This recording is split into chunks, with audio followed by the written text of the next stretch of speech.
இந்த பதிவில் வந்து வீரசைவம், யோகீஸ்வரர், சங்கம், பண்டாரம், லிங்காயத்தர், புலவர், பண்டாரம், பூப்பண்டாரம், இந்த மாதிரி ஒரு 18 பிரிவுகள் இருக்குது. இதெல்லாம் கொஞ்சம் ஆங்காங்கே ஒரு குறைந்த மக்கள் தொகை கொண்ட சமுதாயம்.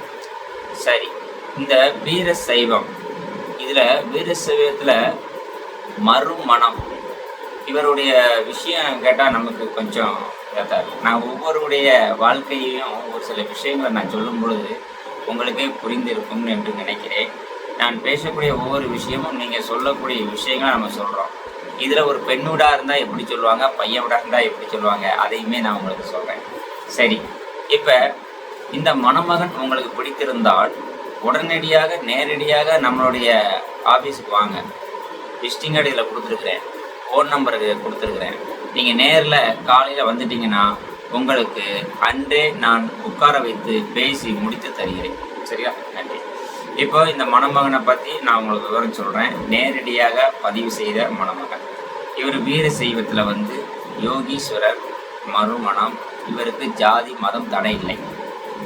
இவர் டேட் ஆஃப் பர்த் 11/11/1992, 33 வயது முடிந்து விட்டது. நல்ல சிகப்பு, 5 அடி உயரம். இவர் படிப்பு 9 தான் படிச்சிருக்கிறாரு.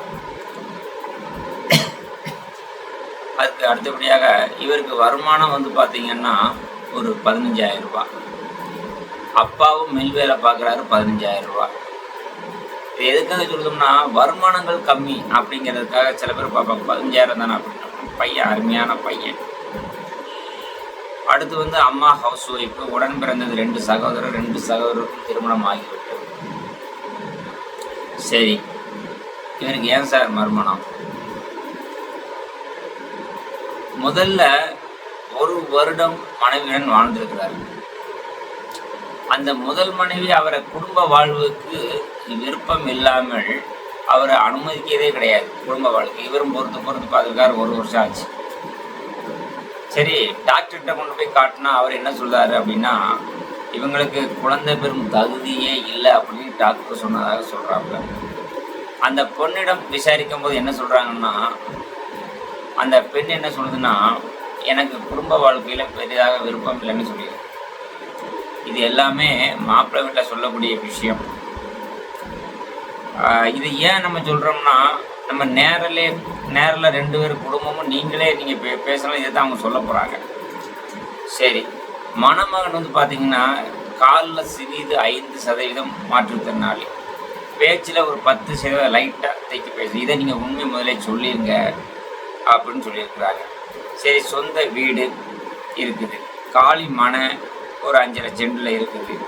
ஏன்னா இவருக்கு பென்ஷன் வேற வருது. இவருக்கு ஜாதி மதம் தடையில் ஒரு துணை தேவை.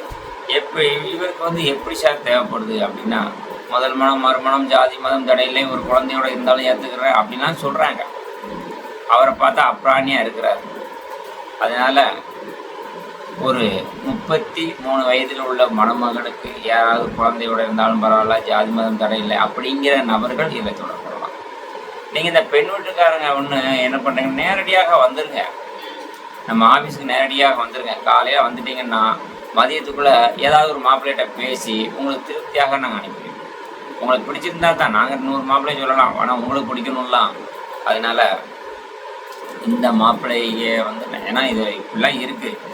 ஏன் இதை நான் சொல்கிறோம்னா, ஒரு சில பெண்களுக்கு அந்த மாதிரி இருக்குது.